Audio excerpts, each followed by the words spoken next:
Alors bonjour à tous, alors on se retrouve pour une vidéo, on va faire un peu le point sur le projet Series X2. J'avoue que j'ai entamé il y a longtemps, hein, il est devant moi, hein, et on avait bien avancé quand même.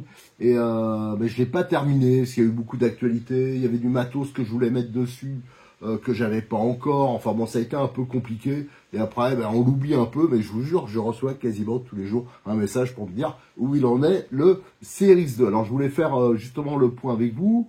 Alors déjà, excusez-moi hein, si la voix ça déraille, parce que j'ai une crève pas possible. Alors j'ai... enfin voilà. Samedi dernier, j'étais à La Gatoise. Hein, c'est une course, pour ceux qui connaissent pas, une célèbre course TT 1/8 brushless et nitro. Et il y avait l'équipe de chez e-Model, Bitech qui était présente.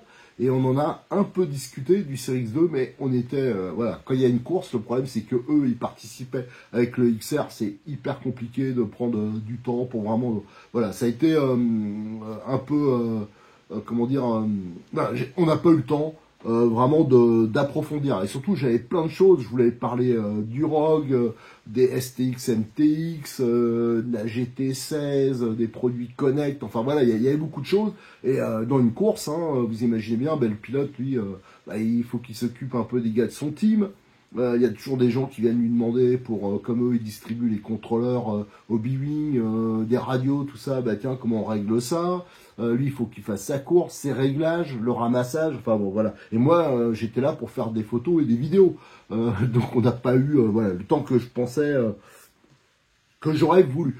Alors, pour le Series 2, excusez-moi, j'ai reçu, entre-temps, j'avais monté un moteur charbon, mais je voulais vraiment monter le moteur fusion, hein, qui est vraiment excellent. Hein, j'en ai pas mal au club, là, au domaine Bois de Rose, qui ont ça sur leur crawler.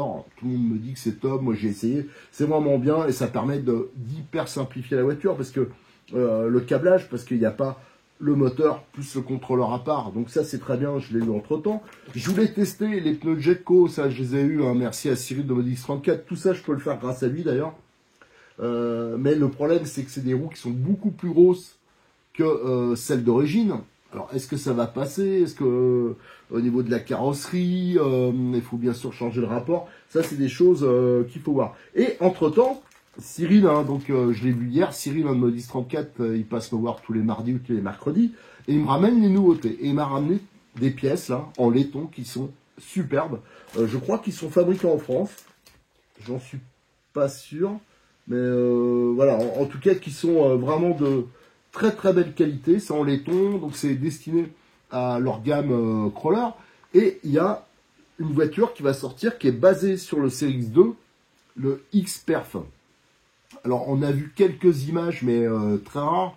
En fin de compte, c'est un race crawler. Alors, race crawler, c'est des voitures qui sont vraiment moins sur l'esthétisme. C'est pas comme les scale crawlers qui sont vraiment avec des petites décos, les pelles, les machins, les feux qui s'allument, les pilotes qui sont hyper sympas à voir. Mais moi, j'avoue que c'est des voitures qui m'ennuient un peu à piloter, hein, je parle. Hein. Par contre, c'est vrai que quand j'ai l'occasion de faire des photos, j'adore l'aspect maquette. Ça, je trouve ça top. Mais en personnel à piloter, à conduire, je préfère un race crawler parce que il y a plus de rythme, voilà. Mais c'est vrai que c'est moins joli.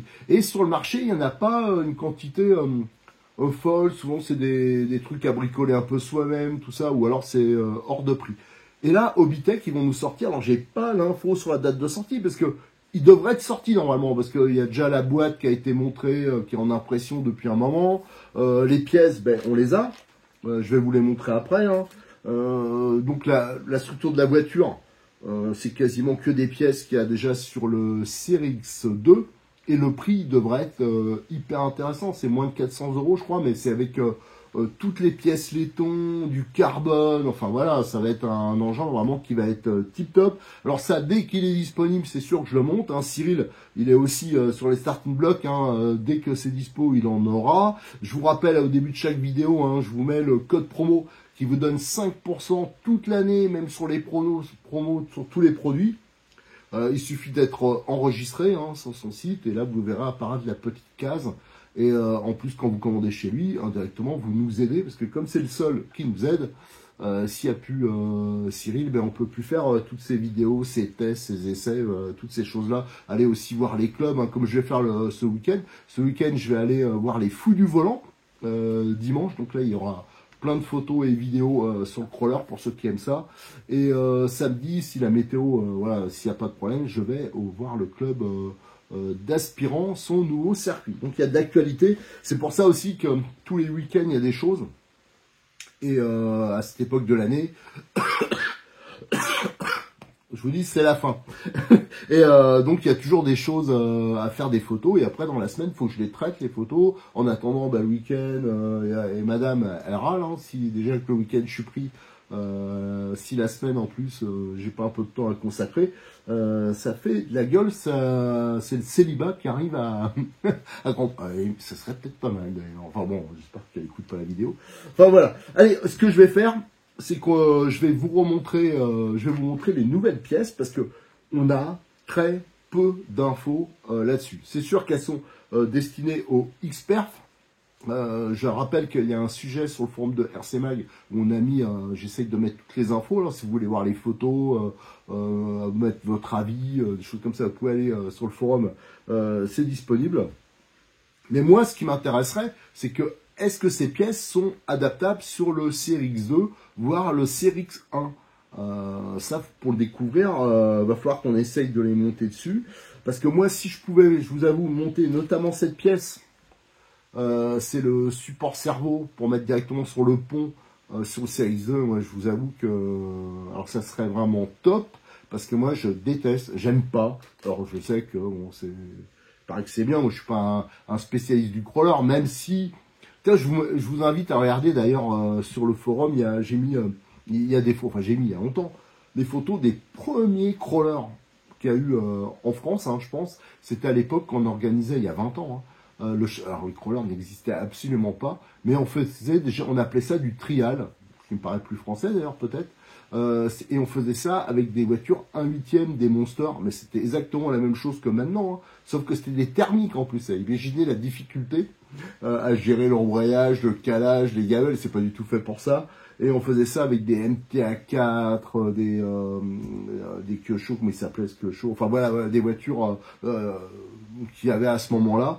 Et c'était assez drôle, il y a pas mal de vidéos qui restent, hein, même si elles sont de qualité réduite, hein, parce qu'à ce moment-là, c'était le début des photos numériques, donc c'était pas simple. Et on faisait ça autour du circuit de Sissy-en-Brie. On avait fait et on passait dans une LNA, une Citroën, après on passait dans une Opel par les vitres, on ressortait par le toit. Il y avait, enfin, ça ressemblait vraiment à ce qui se pratique maintenant, mais avec des 1/8. Voilà, c'était la petite parenthèse pour ceux qui sont un peu curieux. Allez, ce qu'on va faire, c'est qu'on va regarder de plus près ces nouvelles pièces. On va parler de prix, parce que les tarifs, ils sont étonnants. Alors, étonnants dans le bon sens. Alors ça, faut vraiment remercier Hobbytech, parce que ils font gaffe à ça. Et à savoir aussi que Hobbytech, on peut aussi les remercier d'un truc, c'est les seuls, moi c'est les seuls que je connaisse, qui déjà ont des prix raisonnables, mais surtout qui permettent aux boutiques de bouffer. Parce que quand vous achetez certaines marques, je peux vous dire que les boutiques, elles sont prises quand même à la gorge. Elles gagnent rien. Hein. Quand vous achetez un gros Traxxas à 1200 €, croyez pas que la boutique, elle se met 500 € dans la poche. Hein. C'est absolument pas ça. Et Hobbytech, ils font attention. Ils pourraient dire, bon allez, on pète les prix. Et les petits magasins, on s'en tape, hein, ils ont qu'à se débrouiller. Non, eux, ils font gaffe à ça, ils surveillent quand même que ça soit pas n'importe quoi. Et ça, je trouve que alors c'est peut-être moins bien pour le portefeuille de tout le monde, parce qu'on pourrait gratter un peu, mais par contre, ça serait, je pense, une catastrophe si toutes ces petites boutiques locales, déjà il n'y en a plus beaucoup, disparaissaient. Voilà, allez, on regarde des pièces de plus près. Allez, j'ai mis le CRX2 en montage devant moi avec quelques éléments. Alors, à savoir que le Xperf, hein, ça reprendra donc les ponts du CRX2, sauf que le cerveau, il sera sur le pont. Je vais vous montrer le support. Il y aura le même genre d'amortisseur et les flancs seront en carbone. Au niveau des adaptations de carrosserie, je pense que c'est sensiblement la même chose. Après, ça sera normalement, je pense, hein, livré sans carrosserie, donc on adaptera ce qu'on veut. Je rappelle que Cyril, il a plein de carrosseries sympas qui peuvent se monter là-dessus, des 2 chevaux, des coccinelles, enfin des trucs un peu originaux et qui sont en plus qui sont souvent bien moins chers que les carrosseries grandes marques. Et en plus là, c'est du Lexan qui est quand même assez balèze, sans peser un poids de fou non plus, hein, parce que si c'est trop lourd, la voiture aussi elle va basculer facilement. Alors juste pour remontrer, hein, pour ceux qui connaissent pas les moteurs fusion, j'ai pris le 1800. Vous voyez, ça se présente comme ça. Alors là, vous avez le moteur charbon d'origine, mais il faudrait un contrôleur. Là, c'est livré directement. Voilà. Alors ça, je l'ai pris bien sûr chez Cyril. Donc on a le moteur qui est sensiblement de même dimension. Et à l'arrière, là, vous avez la partie contrôleur. C'est intégré. Donc vous avez l'interrupteur, vous avez la prise. Là, c'est une XT60. Donc ce qui est bien, c'est que vous imaginez bien, hein, ça simplifie beaucoup le montage. C'est très progressif. C'est bien sûr, il y a plein de réglages sur ce type de contrôleur. Hein. On peut régler la progressivité, le frein, enfin plein de choses. Donc ça, c'est quand même un réel plus, et en plus, c'est quand même relativement puissant. Au niveau consommation aussi, c'est intéressant. Il existe 2 versions. Une 1800, c'est le cas, je crois que c'est 1200 kV. Voilà, donc ça, c'est juste pour vous montrer que sur mes voitures, j'en ai pris 2, hein, comme ça.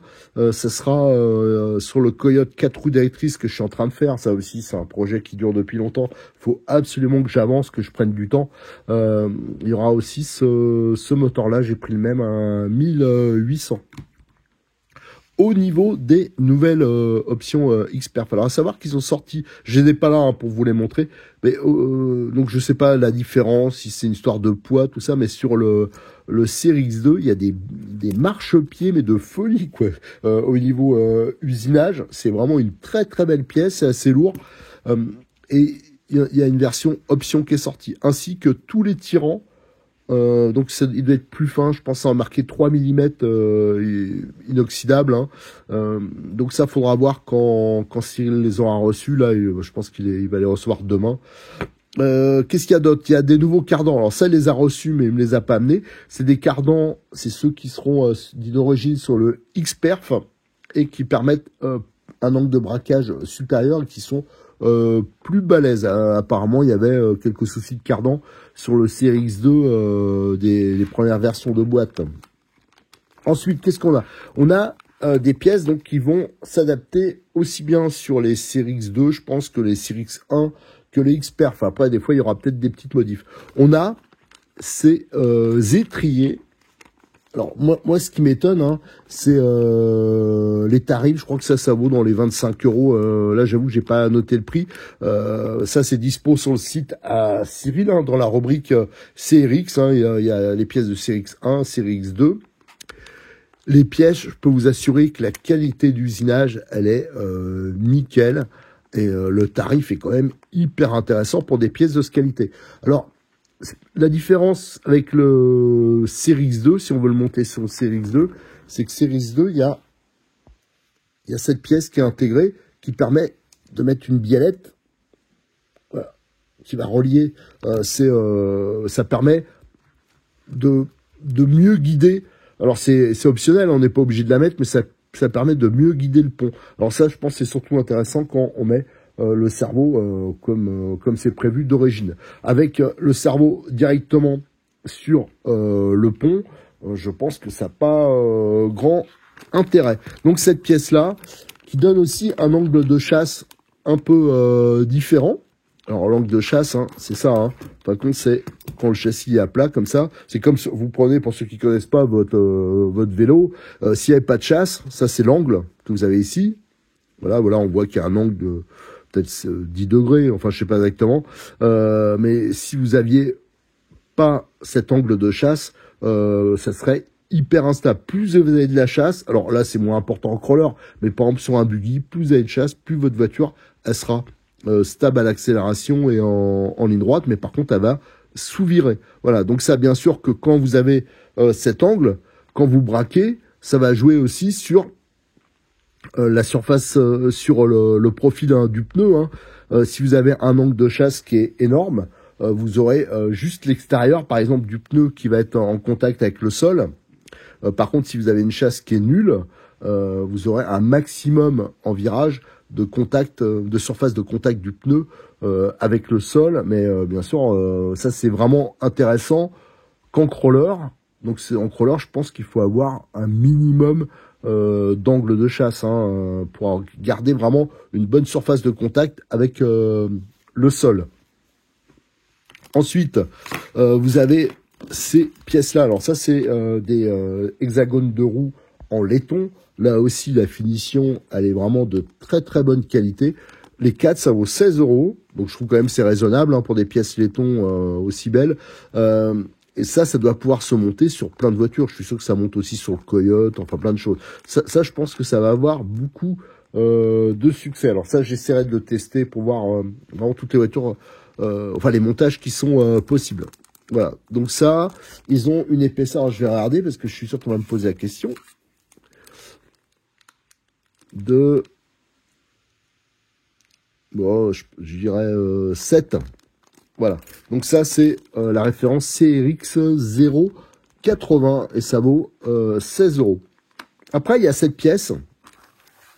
Elle est vraiment très lourde. Elle est très belle. En fin de compte, ça va servir de couvercle pour la cellule. On voit, là, il y a le passage pour la couronne conique. Et en même temps, ça va servir de fixation pour le cerveau. Alors ça, c'est prévu à la base pour le X-Perf. Mais comme c'est les mêmes ponts, on peut se dire, on peut le monter là. Voilà. Donc on va faire d'ailleurs le test. Je vais essayer de le monter. Par contre, si on le monte, on se doute bien que le cerveau, il va aller toucher les tirants de pont là.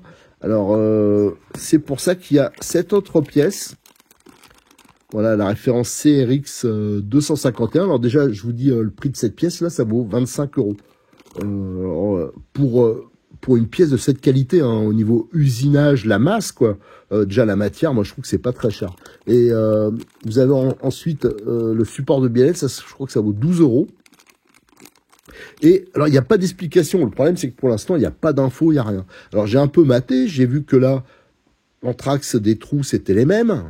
Donc éventuellement, si on regarde un peu les 2-3 photos qu'il y a, on voit qu'il y a des entretoises, le cerveau il est fixé là, il y a des entretoises, et ça vient se fixer au cul du cerveau, avec les entretoises, et les biellettes, elles viennent se mettre là. Alors je pense que c'est les biellettes qu'il y a ici sur le pont, au-dessus là, ces deux-là. Donc ça, pour l'adapter sur le CRX2, je pense qu'il y a quand même du boulot, parce que les biellettes, elles n'auront sûrement pas la même longueur, donc l'écartement sera aussi différent. Admettons qu'on arrive à le monter. Ce qui va changer aussi, c'est que cette partie-là, ça sera plus. Il faudra faire un autre système, il faudra mettre des entretoises, parce que le cerveau, bien sûr, il va aller. Là, il faut que ça soit dégagé pour que on puisse avoir le maximum de débattement. Alors, donc c'est un peu un challenge d'adapter ça. Donc c'est pour ça que j'hésite beaucoup entre me lancer à faire les modifs sur cette voiture. Ou alors, je vais pas dire laisser tomber le montage du CRX2, mais je serais presque tenté, parce que s'il y a un maximum, si la plupart des pièces, elles se montent sur le futur X-Perf, moi je l'aurais bien décortiqué, éventuellement acheter que les pièces, alors il faut voir si c'est valable, qui permettent de faire la modification en X-Perf, ou alors garder ça en pièces détachées, je sais pas. C'est pour ça que pour l'instant, je voulais relancer le montage du CRX2, mais je vais le laisser en stand-by un peu, en attendant la sortie du X-Perf qui devrait être imminente. Parce que moi, ce qui m'intéresserait plus, c'est de monter le X-Perf. Je pense que pour moi, pour mon utilisation perso, celui-là, ce qui m'intéressait surtout, c'était la carrosserie de la 504. Mais la 504, j'ai un autre projet pour elle. Enfin voilà, donc pour l'instant, je suis plein d'interrogations. Mais là, ce que je voulais vraiment essayer, c'est démonter ici et voir si cette pièce-là, bien sûr, elle monte. Donc, s'il y aurait possibilité de bidouiller, parce que moi, je trouve, même sur une version Scale normale, moi, je préfère le système avec le cerveau fixé directement sur le pont. Je trouve que c'est plus précis, plus simple, et en plus, ça charge le pont. Donc, c'est quand même mieux. Moi, je préfère mettre des masses en bas, ça me paraît plus logique, parce que les crawlers, souvent, ils se retournent. Pourquoi? Parce qu'il y a trop de masse en haut, surtout les Scales, parce qu'il y a la déco, les choses comme ça. Moi, ça me semble plus logique de charger le pont hein, que de charger le châssis, puisque le châssis, ça va appuyer sur les amortisseurs. Enfin, c'est pas directement au niveau motricité, c'est quand même efficacité, c'est quand même bien moins bien. Donc, ce qu'on va faire, on va démonter le couvercle et on va voir si on peut monter cette pièce. J'ai enlevé 3 vis, il m'en reste une, on va voir. Suspense, est-ce que ça monte? Alors, on va retirer le couvercle, de pont, l'accès. Direct, il y a 4 vis enlevées, c'est des petites vis de 5. Alors par contre, si je regarde la pièce comme ça, on voit tout de suite qu'il y a beaucoup plus d'épaisseur. Hein. Donc je pense que les vis seront un peu courtes. Alors là, on a le pont, regardez. Voilà, nickel, je l'avais bien graissé, hein, ça on avait fait déjà à l'époque. Et normalement, la pièce, vous avez le décrochement là, elle va monter en lieu et place. Ah ouais, ben, ça monte nickel, vous voyez, vous avez ici les petits décrochements, là, et ils correspondent hein, vraiment au montage. Alors, hop, ça monte nickel. Alors maintenant, moi je suis sûr que les vis, ça vont être trop courtes. Donc ça, il faudra en tenir compte, hein, si vous achetez ça. Il faudra sûrement changer les vis. Ouais, on prend sur quasiment rien. Donc ça, je vous dirais, je mesurais hein, les tailles. Je vais juste le fixer avec 2 vis comme ça, pour voir. Voilà. Et là, je peux vous dire tout de suite, au niveau charge, au niveau du pont, on voit une différence énorme, parce qu'il y en a qui s'embêtent à mettre du plomb, tout ça. Alors souvent, on voit dans les pare-chocs. Moi, je trouve que c'est pas très mécanique, ça sert pas à grand-chose, parce qu'on remonte les masses. Moi, ce qui est efficace, c'est d'avoir du poids directement au niveau du pont, hein, pour vraiment charger. Donc là, ça permet d'avoir un centre de gravité qui reste bas et d'appuyer pas sur les amortisseurs, mais directement sur les roues. Charger ici, moi, je trouve ça bête, quoi. L'idéal, ce serait presque d'avoir, enfin bête, des fois on n'a pas trop d'autres possibilités, mais tout ce qu'on peut mettre directement sur les ponts, je pense qu'il faut pas hésiter. D'ailleurs là-dessus, j'ai même des idées, enfin je verrai si c'est applicable, mais si je me lance vraiment à bidouiller du crawler race comme ils disent, je vais faire des trucs un peu bizarres qui vont changer. Ça marchera peut-être pas, mais bon, voilà. Alors là, on va tout de suite voir que au niveau course, là, ça tape direct dans cette platine. Alors ça serait pas bien grave. À la limite, on met des entretoises. Bon, voilà. Après, il faudrait trouver l'emplacement pour la batterie, mais la batterie, on peut aussi mettre sur les côtés. Hein. On peut mettre, voilà, cette partie-là, elle n'est pas indispensable, sauf à rigidifier. Par contre, si on regarde, si on met le cerveau là, c'est sûr qu'on tape directement dans les fixations de biellette à l'arrière. Donc c'est là que viendrait, tiens, je vais la sortir la pièce, hein, de toute façon je l'utiliserai. Je l'ai pris en plus à ce prix-là, faut pas trop s'en priver. Donc cette pièce en laiton qui est aussi vraiment je sais pas si vous vous rendez compte de la qualité de fabrication par rapport au prix, c'est quand même tip top là. Je pense que si Hobbytech, si le X-Perf qui sort, il est bien abouti, les trucs, ils vont faire un carton parce que moi je vois les sommes des fois qui sont dépensées en crawler. Alors bon, il y a aussi l'histoire des pneus et trucs comme ça, c'est des fois quand même assez délirant par rapport à la qualité perçue. Alors ça, même si on le montait, alors je découvre en même temps que vous, hein, je vous dis, je fais vraiment, ça veut dire que si ça c'était comme ça, donc les biellettes elles seraient plus écartées, mais ça veut dire aussi qu'il faudrait couper les pattes sur le pont là, parce qu'autrement, je vois pas comment ça passerait autrement. Donc là, il y a du taf. Ça veut dire qu'il faudrait que je démonte le pont avant, que je mette le cerveau en place déjà. Alors automatiquement, je pense qu'il faudrait mettre quand même un cerveau plutôt bas, comme un S12. Voilà, un cerveau de ce style-là, ça serait bien. Et après, le problème, c'est de fixer ça, mais les biellettes, elles seraient beaucoup plus courtes. Donc après, c'est plus bon pour là. Ah, je sais pas. Ou alors, ça le redresserait. Mais là, j'avoue que je suis un peu perdu. Là, il faudra vraiment faire des essais, parce que là, si on regarde le pont, au niveau du cerveau, ça lui donne un angle quand même qui est assez important.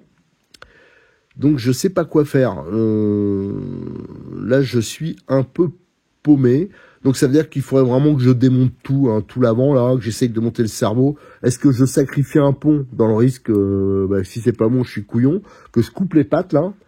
Je pense que je vais faire ça. En fin de compte, je vais m'en servir pour... voilà. Là, je viens de me décider. Je vais pas continuer le montage classique, je pense pas pour l'instant. Je vais plutôt essayer de faire un truc un peu proto sur cette base. De toute façon, le montage, globalement, on l'a vu, hein, on a fait le principal. Hein. Il restait plus que l'équipement électronique, donc il n'y a pas un intérêt spécial. Moi, je trouve plus intéressant de faire un peu de la bidouille. Allez, je vais continuer ça. Dès que j'ai le temps, je vous dis, je démonte, je vois un peu le cerveau que je peux monter dessus. Alors, le problème, c'est que je pense qu'un cerveau court, ça serait mieux, mais si on met un cerveau court, on n'aura pas des puissances démoniaques, mais c'est peut-être suffisant, je sais pas. Là, c'est vraiment problématique, parce qu'après, s'il est trop long, on va aussi au niveau du cardan, parce que là, il y a un angle qui est déjà quand même assez impressionnant, hein, au niveau des cardans. Donc je vais voir. En tout cas, voilà, mon but c'était déjà de vous présenter les quelques nouveautés en laiton, à savoir qu'il y a cette pièce aussi qui arrive, qui est pas encore dispo à l'arrière, qui va être dispo en laiton. Voilà, donc ça sera aussi pas mal. On peut le monter à l'arrière, hein, la même pièce, celle-ci, pour le cerveau. On peut le monter à l'arrière, donc je pense que ça sera possible de faire un 4 roues directrices. D'ailleurs, je trouve que ça serait même très très intéressant. Après, c'est juste un problème de biellette. Alors, comme ils ont sorti un kit biellette inox, là, en 3 mm, ils précisent, je pense que c'est pour ça, c'est pour faire le montage qui permet de monter le cerveau directement comme ça. Donc, à voir. Alors, est-ce que je commande ces biellettes, parce qu'ils sont pas très chers non plus, ça serait peut-être mieux. Je vais voir. En tout cas, je vous tiendrai au courant. Je vais en parler comme je vais voir les fous du volant. Là, je crois qu'il y a 50, 60 crawlies qui sont attendus. Donc peut-être qu'il y aura un proto sur cette base. Il y aura des gens qui l'ont vu, on essaiera aussi d'en discuter. Allez, en tout cas, n'oubliez pas que sur le forum de RC Mag, il y a un sujet qui est ouvert. Je pense que rapidement, on aura des nouveautés de l'actualité sur le Series X2 et le X-Perf, hein, parce que c'est les mêmes bases, et qu'on pourra bidouiller, parce qu'en crawler, c'est ça qui est bien, c'est qu'on peut faire de la bidouille, on peut essayer de faire des protos, des choses comme ça, adapter plein de sortes de carrosseries, et ça, par contre, ça m'intéresse, ça peut m'intéresser beaucoup. Allez, merci encore, n'oubliez pas de liker la vidéo, de vous abonner, de venir nous rejoindre sur le forum, et encore merci Cyril pour ton aide.